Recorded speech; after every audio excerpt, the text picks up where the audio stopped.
Olá pessoal, nesse vídeo eu vou mostrar para vocês como criar um formulário de cadastro de clientes aqui pelo Adiante Studio. Então vamos lá, nós já temos o projeto carregado de aulas anteriores e já estamos com a aplicação, com o template também criado, formulário de login, todas as funcionalidades do template já prontas para receber os novos cadastros que nós vamos criando aí, então. Dentro desse meu projeto eu já tenho uma base de dados cadastrada, já tenho algumas classes de modelo que foram geradas. As classes de modelo podem ser geradas por aqui, criar classe para entidade, que são as classes que mapeiam as tabelas do banco de dados. Então eu tenho a classe Customer, por exemplo, que ela representa a tabela Customer do banco de dados. E é sobre ela que eu vou criar um formulário agora. Então nós vamos pegar a opção formulário de cadastro, e aqui nós vamos selecionar então o banco de dados que eu cadastrei aqui, que é o tutor, e ele está devidamente registrado aqui no arquivo tutor.ini, os dados de acesso desse banco de dados. Então eu vou em cima desse banco de dados, tutor de exemplo, em cima da classe Customer, que é a classe de clientes, eu vou criar um formulário que vai se chamar Customer Form.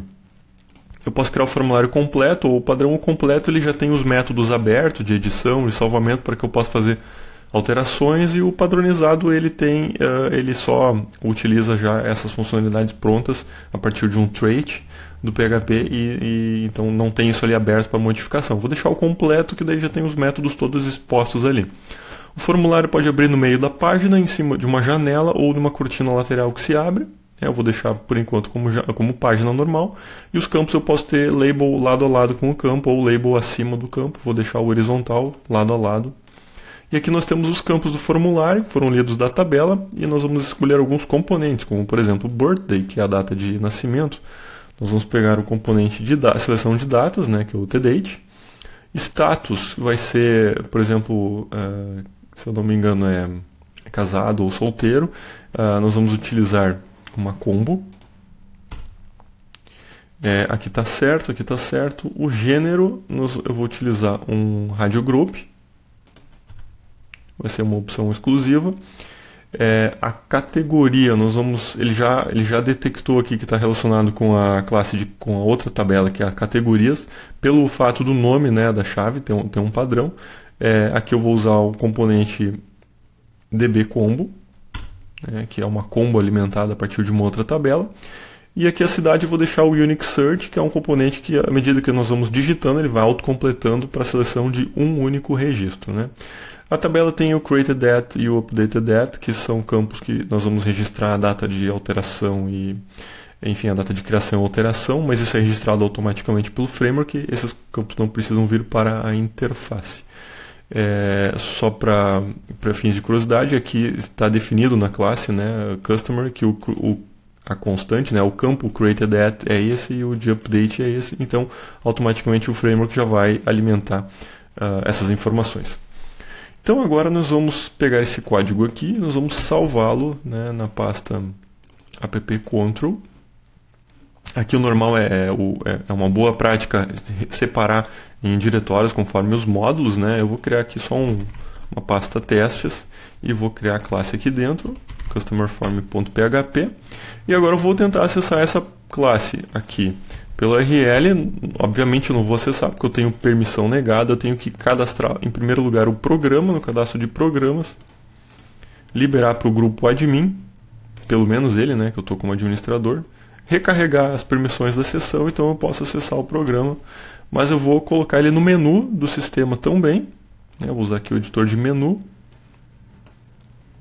Eu vou criar aqui uma opção testes. Vou botar cliente form por enquanto, só para a gente ter um ponto de acesso a esse cadastro no menu. Ok? Então salvar aqui, eu tenho o menu testes e o cliente form. Normalmente eu não vou ter o formulário diretamente a partir do menu, vou ter a listagem e a partir da listagem eu vou ter o cadastro. Mas eu tenho já aqui o cadastro de clientes com os campos que eu cadastrei lá, campo de seleção de data, o status está vazio, o gênero também, a categoria puxou da tabela, a cidade ele vai puxar, eu tenho que alimentar aqui o status e o gênero com as opções que o usuário vai ter para preencher. Para facilitar, eu vou copiar aqui, só vou explicar para vocês. Isso é devidamente explicado no livro e curso do Framework, né? Mas eu vou pegar aqui em cima do gênero, que não vem de tabela, vem de opções fixas, eu vou adicionar os itens masculino e feminino. E em cima do status, eu também vou chamar o método do Framework add items para adicionar solteiro, casado, né? Enfim. Isso aqui, salvando e recarregando aqui no navegador, já vou ter as opções para selecionar aqui, né? O gênero e o status, que é uma combo, o gênero é um rádio. Além disso, eu posso chamar outros métodos, por exemplo, em cima do gênero, que é um rádio, eu posso usar o método setUseButton e o método setLayout, passando horizontal. Nesse caso, ele passa a se comportar como um botão de exclusão, de seleção única, né? Aquilo que era um rádio. Enfim, ele vai gravar da mesma maneira na base de dados, mas vai estar exibindo de uma maneira diferente. Posso tentar cadastrar alguém já. Vou botar aqui um nome teste. Escolher aqui uma data de nascimento qualquer. Um status, um e-mail, um gênero, uma categoria e uma cidade.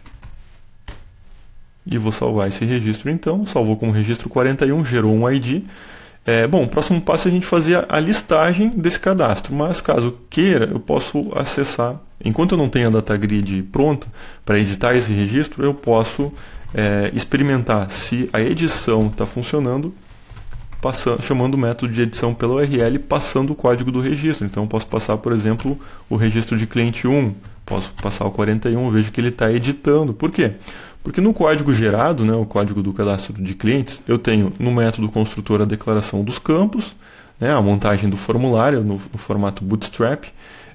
Eu tenho uma ação, que é a ação de salvar os dados do formulário, que é a onSave, né, que ela foi criada aqui assim, no método thisFormAddAction, né, passando o método a ser executado, que é o onSave, e o ícone a ser utilizado pelo botão. Então temos o método onSave prontinho aqui, valida os campos do formulário, pega os dados do formulário, cria um novo objeto da classe cliente, alimenta ele, grava ele, pega o ID gerado, manda para o formulário isso aí. Temos o método onEdit, que é um método que carrega os dados do formulário. Nesse caso eu pego o que vem na URL, na posição key, abre transação, carrega cliente, joga dado para formulário, fecha a transação. Então temos aqui o formulário bem pequenininho, né, 169 linhas, mas já totalmente funcional. Poderia ser menor ainda, né, se nós tem vários comentários e linhas em branco aqui para orientar o desenvolvedor. Se nós utilizássemos o método de formulário padrão, ele teria bem menos linhas ainda geradas, mas eu preferi mostrar esse método aqui que já tem toda a funcionalidade aberta e permite a edição, caso a gente queira, enfim, alterar o método, customizar o método de salvamento e de edição. O próximo passo é nós fazermos uma data grid em cima desse cadastro para permitir então a localização, a exclusão dele e também a edição, né, já que obviamente nós não vamos editar ele colocando aqui na URL o endereço, né? Nós vamos ter a data grid como ponto de entrada para manipulação desse cadastro.